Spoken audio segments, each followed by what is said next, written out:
विद्यार्थी मित्रांनो, आजच्या व्हिडिओ लेक्चरमध्ये आपल्याला इयत्ता 12वीच्या इंग्रजीच्या ऍक्टिव्हिटी शीट मध्ये क्वेश्चन 3B हा ॲप्रिशिएशन पोयमचा प्रश्न 4 गुणांसाठी विचारला जातो, त्याच्याबद्दलची सविस्तर माहिती घेणार आहोत। प्रश्न 3ऱ्या बी मध्ये सूचना येते रीड द फॉलोइंग एक्स्ट्रॅक्ट म्हणजे खाली दिलेली कविता वाचा and write an appreciation with the help of the following points। व या ठिकाणी आपल्याला मुद्दे दिलेले आहेत, जवळपास 8 मुद्दे आहेत किंवा परीक्षेत कमी जास्त होऊ शकतात। या मुद्द्यांच्या आधारे दिलेल्या कवितेचं रसग्रहण करायचं आहे, ॲप्रिशिएशन करायचं आहे। सुरुवातीला फक्त मी आपल्याला इथं कविता दिलेली आहे आणि त्या कवितेचं रसग्रहण दिलेलं आहे आणि याच्यानंतर ज्या शेवटी दुसऱ्या ज्या 7 कविता आहेत तिथं फक्त कवितेचं नाव आणि तुम्हाला रसग्रहण दिलेलं आहे, हे लक्षात ठेवा। इथं प्रश्न 3रा क्वेश्चन 3A आणि क्वेश्चन 3B इथं वेगळी कविता असते आणि बी मध्ये वेगळी कविता असते, हे लक्षात घ्या। बी मध्ये जी कविता दिलेली असते त्या कवितेचं नाव दिलं जात नाही, कवीचं नाव दिलं जात नाही। तुम्हाला काय करायचंय, तिथं दिलेल्या ओळी बघायच्या आहेत आणि त्या कवितेचं नाव आठवायचंय आणि त्याला अनुसरून दिलेल्या मुद्द्यांच्या आधारे इथं जे मुद्दे दिलेले आहेत या ठिकाणी या मुद्द्यांच्या आधारे त्या कवितेचं रसग्रहण तुम्हाला करायचंय। आता आपण या कवितेचं रसग्रहण खाली दिलेल्या मुद्द्यांच्या आधारे पुढील प्रमाणे करूया।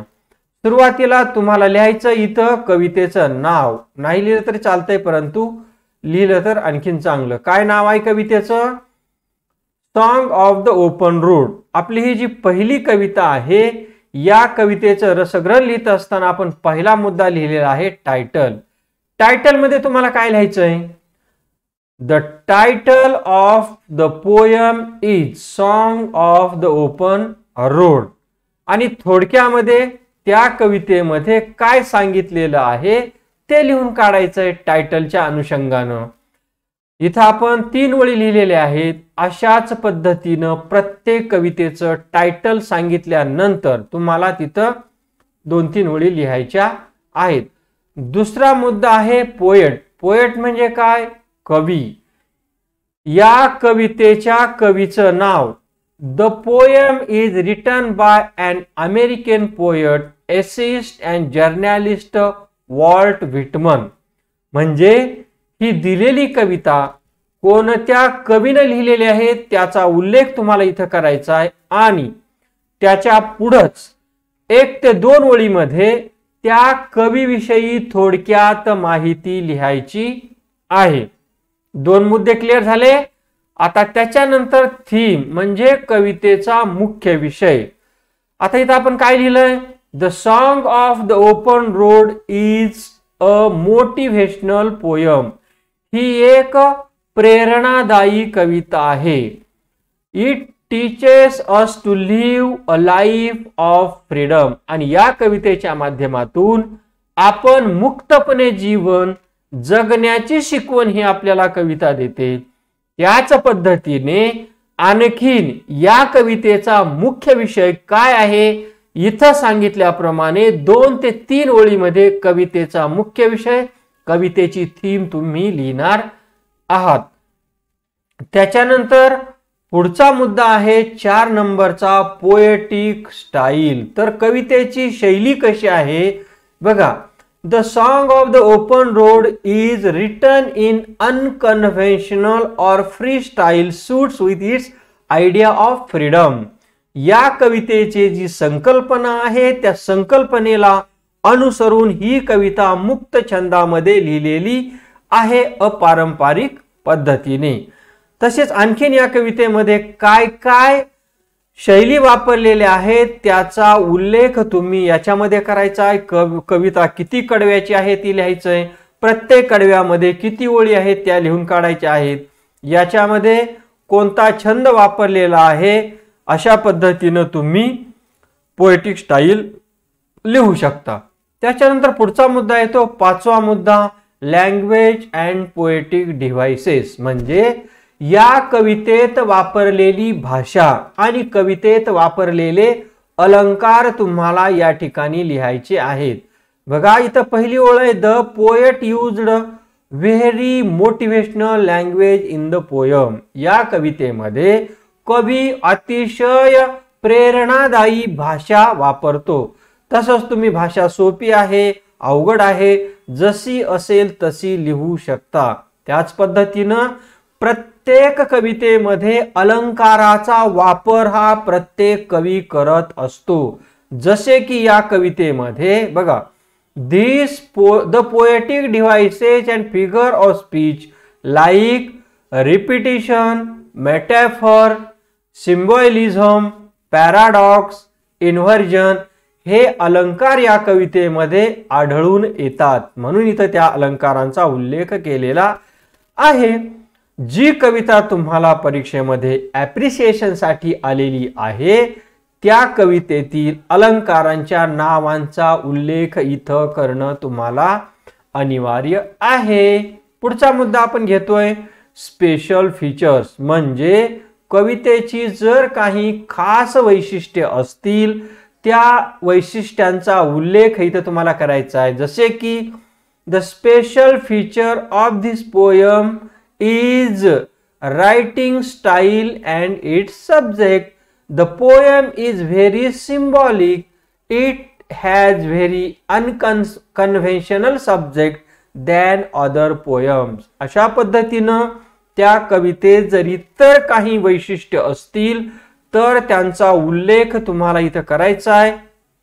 पुढचा 7वा मुद्दा आपण घेतोय मेसेज, म्हणजे या कवितेतून मिळणारा संदेश, व्हॅल्यूज आणि मोरल्स मूल्ये आणि त्या कवितेतून मिळणारी शिकवण तुम्हाला इथं उल्लेख करायची आहे। The poem is about being confident and independent. ही कविता आत्मविश्वास आणि स्वातंत्र्याविषयी आहे। The poem message us live a free life. या कवितेमधून आपण मुक्तपणे जगायला पाहिजे असा संदेश या कवितेमधून मिळतो।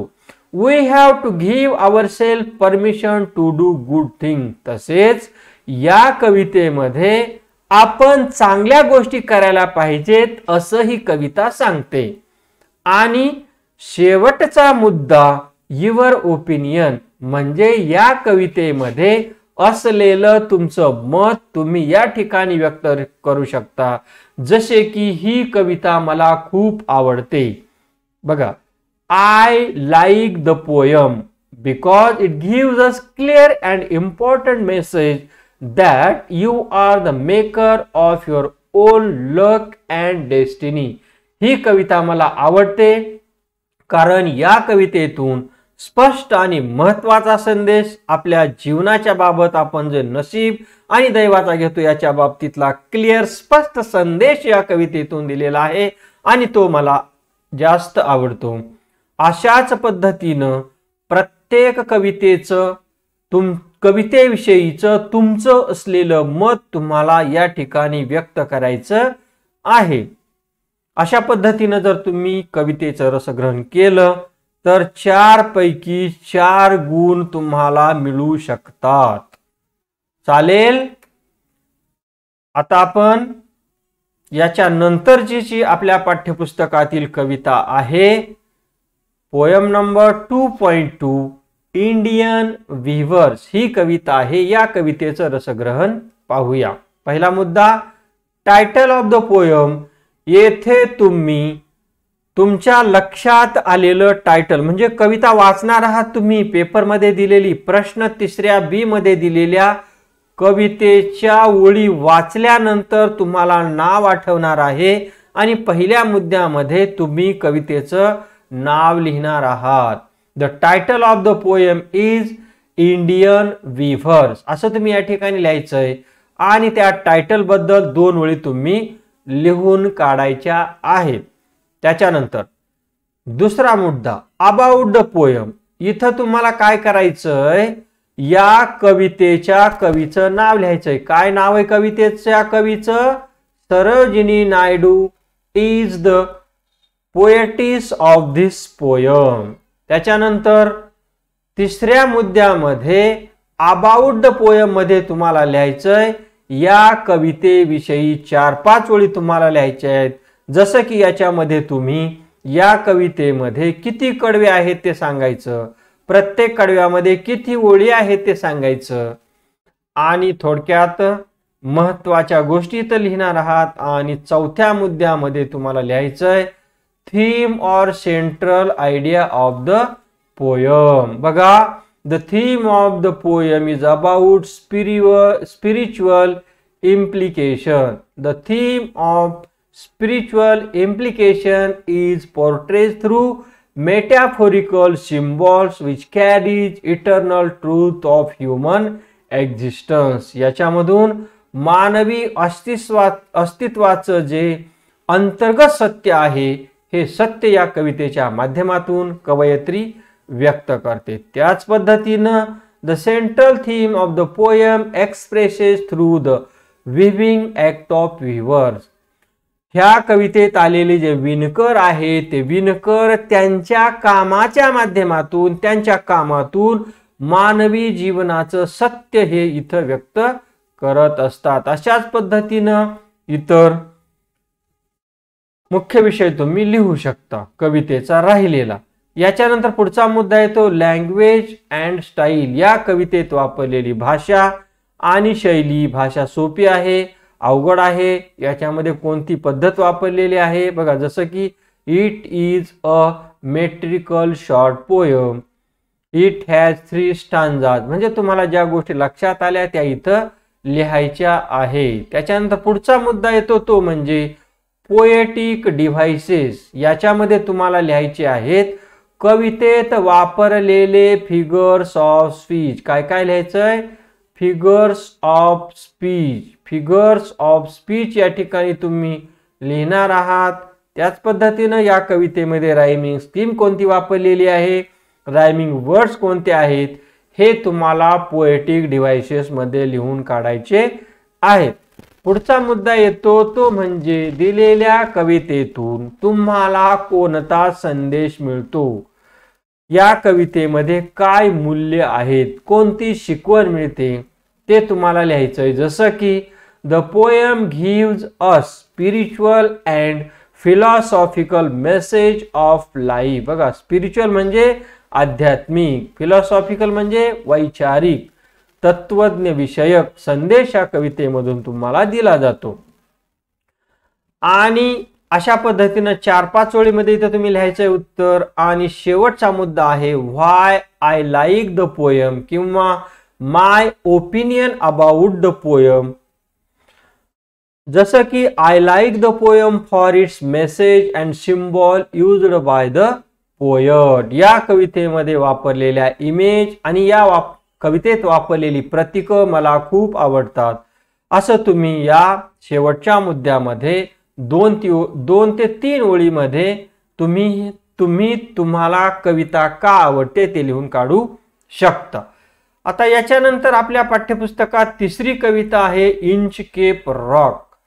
ROCK रॉक ही अतिशय मोठी कविता आहे, आपल्या पाठ्यपुस्तकातली सर्वात मोठी कविता, ज्याचं नाव आहे इंच केप रॉक. ज्याच्यामध्ये उत्तर लिहित असताना तुम्ही टायटल लिहायचं. The title of the poem is the Inchcape Rock is very apt because it paved a way to conflict between good and evil. या कवितेमध्ये चांगल्या आणि वाईट गोष्टी आपल्या जीवनामध्ये किती संघर्ष निर्माण करतात आणि त्याच्यामुळे काय होतं हे या कवितेमध्ये सांगितलेलं आहे.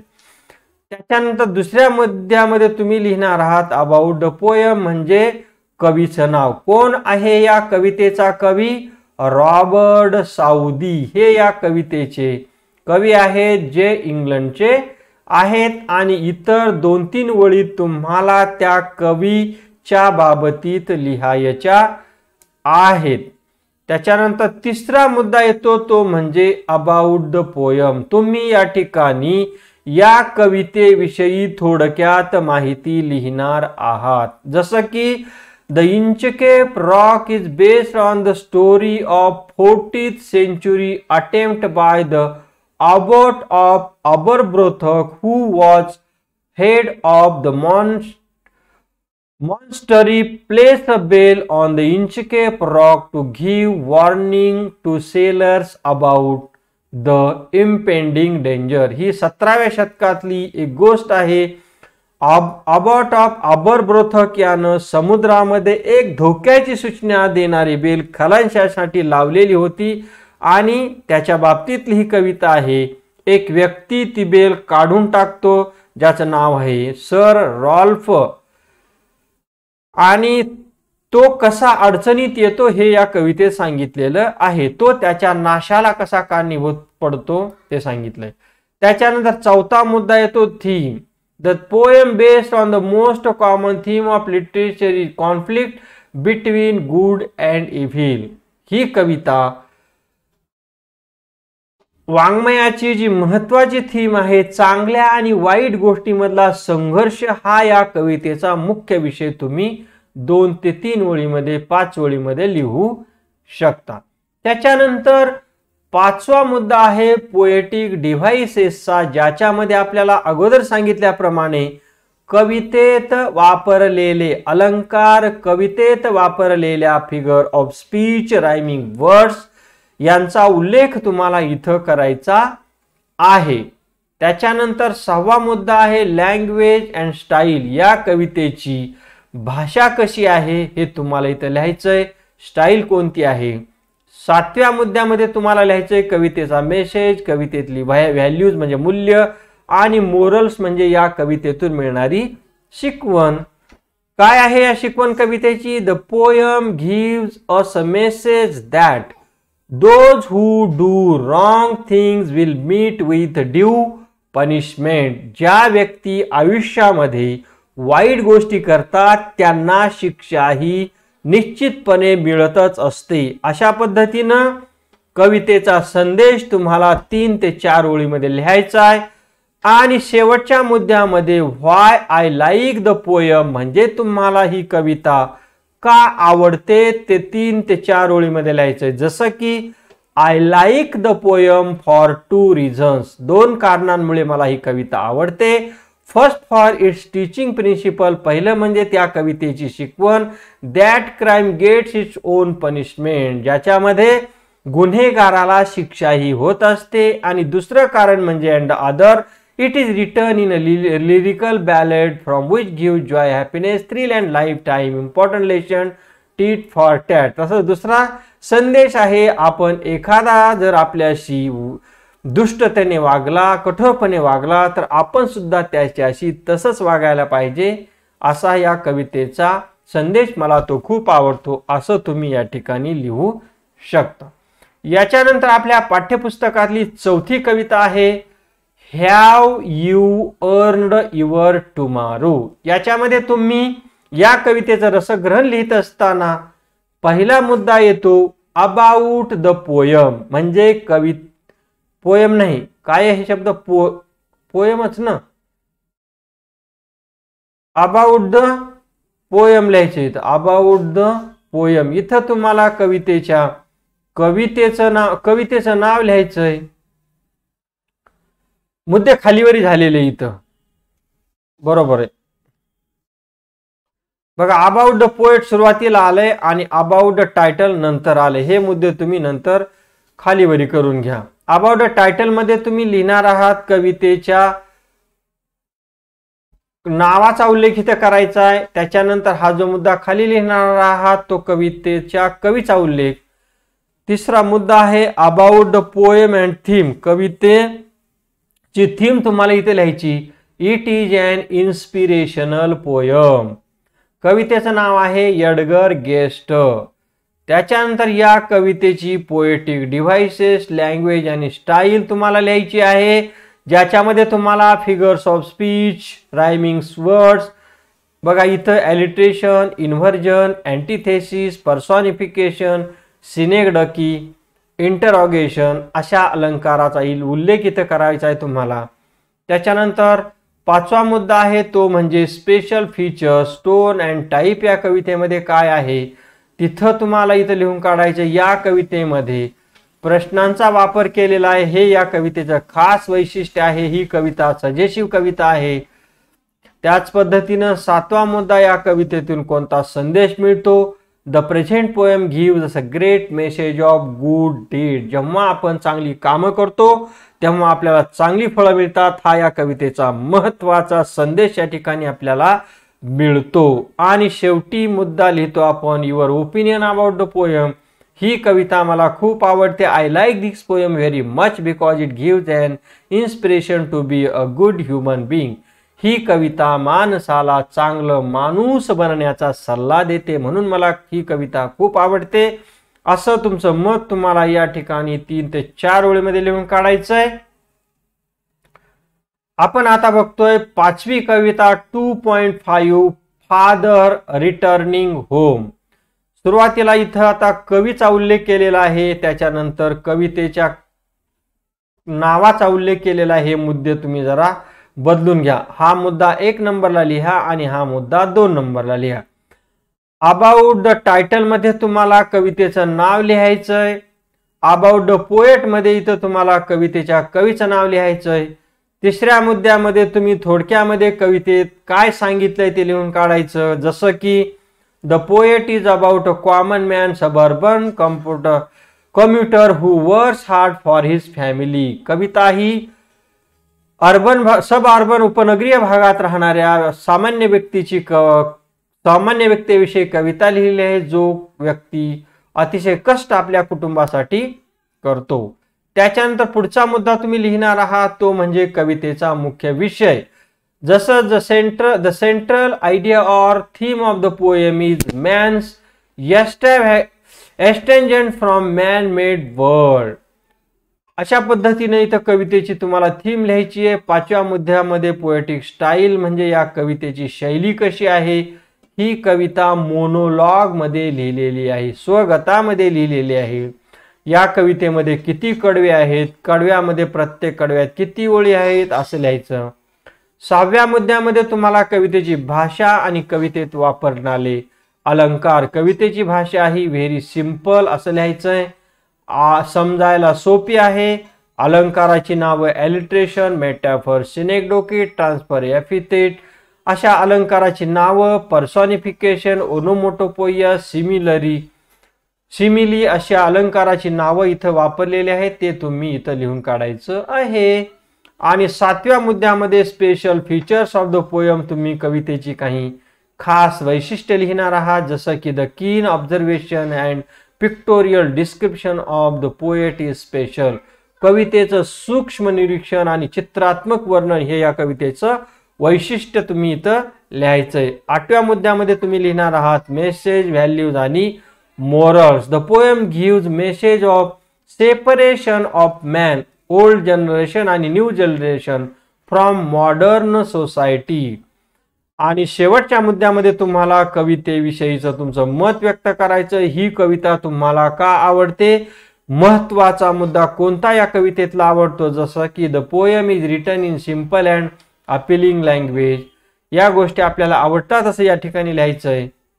याच्यानंतर आपण 2.6 द मनी ही कविता बघतोय. तुम्हाला कविता लक्षात आल्यानंतर कवितेचं टायटल तुम्ही पहिल्या मुद्द्यामध्ये लिहायचंय. The title of the poem is money आणि त्याच्याविषयी 1-2 ओळी लिहून काढायच्या. दुसऱ्या मुद्द्यामध्ये तुम्हाला लिहायचंय अबाउट द पोएट म्हणजे त्या कवितेच्या कवीविषयी तुम्हाला 2-4 ओळी लिहून काढायच्यात. आणि तिसऱ्या मुद्द्यामध्ये अबाउट पोएम परत पोएम विषयी 2-4 ओळी लिहून काढा. थीम म्हणजे या कवितेचा मुख्य विषय तुम्ही जसं की the theme of the poem is money can not give you eternal happiness, it means money and happiness have inverse relation. कवितेचा मुख्य विषय पैसा हा माणसाला अंतर्गत सुख देऊ शकत नाही. पैसा आणि सुख या गोष्टी परस्पर विरोधी आहेत हे या कवितेच्या माध्यमातून कवी आपल्याला सांगण्याचा प्रयत्न करतोय. त्याच्यानंतर पुढचा जो मुद्दा आहे तो आहे पोएटिक स्टाईलचा.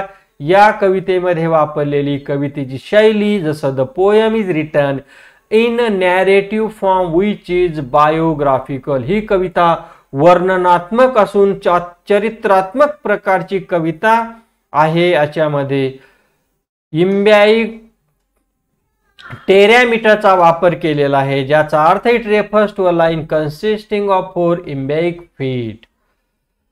याचा हे त्याचं स्टाईल आहे. आणि याच्यामध्ये नंतरचा मुद्दा लँग्वेज अँड पोएटिक डिव्हाइसेसच्या कवितेमध्ये वापरलेली अलंकार, figure of speech, rhyming verse, rhyming scheme. जसं की बघा इथे या कवितेमध्ये बरेच अलंकार आहेत. Inversion, alliteration, simile, repetition, exclamation, synecdoche, onomatopoeia. पहिल्या स्टांजामध्ये, लास्ट स्टांजामध्ये काय सांगितलेलं आहे ते पण तुम्ही इथं लिहू शकता.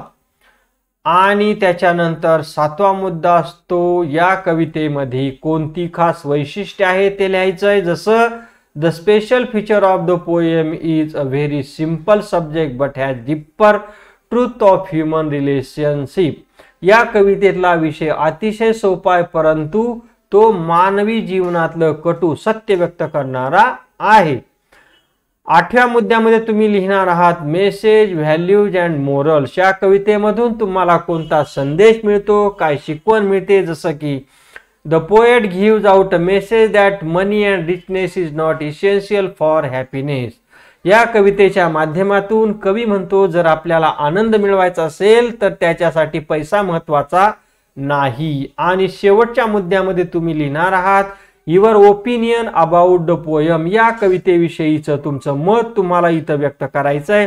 जसं की ही कविता सोपी आहे, तुम्हाला या कवितेतली कोणती गोष्ट आठवली ते कवितेच्या अनुषंगानं तुम्ही इथं लिहिणार आहात.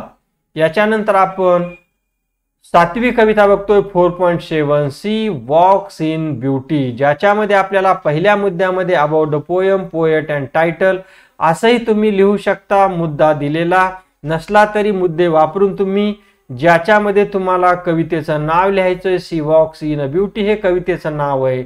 जॉर्ज गॉर्डन बायरन हे कवीचं नाव तुम्हाला इथं लिहायचंय. तसंच या कवीविषयी थोडक्यात माहिती इथंच लिहा. कवितेच्या टायटल विषयी थोडक्यात माहिती लिहा. The poet describes and exceptional beauty of a lady in this poem. या कवितेमध्ये महिलेचं अतुलनीय सौंदर्य कवी इथं व्यक्त करतो. त्याच्यानंतर 2ऱ्या मुद्द्यामध्ये तुम्हाला लिहायचं इथे कवितेचा विषय, थीम, शिकवण. The poem is romantic description of a charming women. या कवितेमध्ये सुंदर अशा स्त्रीचं अतिशय रोमॅन्टिक वर्णन केलेलं आहे कवीनं. 3ऱ्या मुद्द्यामध्ये तुम्हाला पोएटिकल डिव्हाइसेस, लँग्वेज स्टाईल म्हणजे या कवितेत वापरलेले भाषेचे अलंकार, कवितेचे अलंकार, भाषा कशी आहे, शैली कशी आहे हे सांगायचंय. जसं की बघा या कवितेमध्ये सिमिली, मेटाफॉर, पर्सॉनिफिकेशन, एलिट्रेशन, अँटिथेसिस हे अलंकार आहेत असं सांगितलेलं आहे. तसंच राईम स्कीम या कवितेची काय आहे ते सुद्धा तुम्हाला लिहायचंय. ए बी ही या कवितेची रायमिंग स्कीम इथं लिहायची आहे. 4थ्या मुद्द्यामध्ये तुम्हाला स्पेशल फीचर्स, जसं की the poem she walks in beauty is a short lyrical poem. This poem can be a love poem. The poem is celebrating female beauty. The tone is of this poem is captivating. 5व्या मुद्द्यामध्ये values, message, morals या कवितेमध्ये काय सांगितलेले आहे. जसं की the poem is a charming description of a beautiful lady. The poem describes physical and spiritual beauty of lady. शारीरिक आणि मानसिक सौंदर्य, आत्मिक सौंदर्य या कवितेमध्ये कवीने व्यक्त केलेलं आहे. अशा पद्धतीनं 2 ते 3 ओळीमध्ये तुम्ही कवितेचा संदेश या ठिकाणी लिहू शकता. आणि शेवटच्या मुद्द्यामध्ये तुम्हाला तुमचं मत या कवितेविषयी लिहायचंय. तुम्हाला ती कविता का आवडते, आवडत नसेल तर का आवडत नाही हे सुद्धा लिहून काढायचंय. I think that she walks in beauty is a finest lyric. ही गाण्यासाठी अत्यंत चांगली कविता आहे. The poem has an excellent theme. The presentation of the poem is unique. The images perfectly suit the theme of the poem. I like spiritual aspect of beauty. अशा पद्धतीनं तुम्हाला कवितेविषयी तुमचं मत व्यक्त करायचं आहे। आता बघा, आपल्या पाठ्यपुस्तकातली शेवटची कविता आहे स्मॉल टाउन्स अँड रिव्हर, ज्याच्यामध्ये तुम्हाला पहिल्याच ओळीमध्ये अबाउट द पोयम, पोयट आणि टायटल लिहायचं। इथं तुम्ही कवितेचं नाव लिहायचं, the name of the poem is small towns and reverse.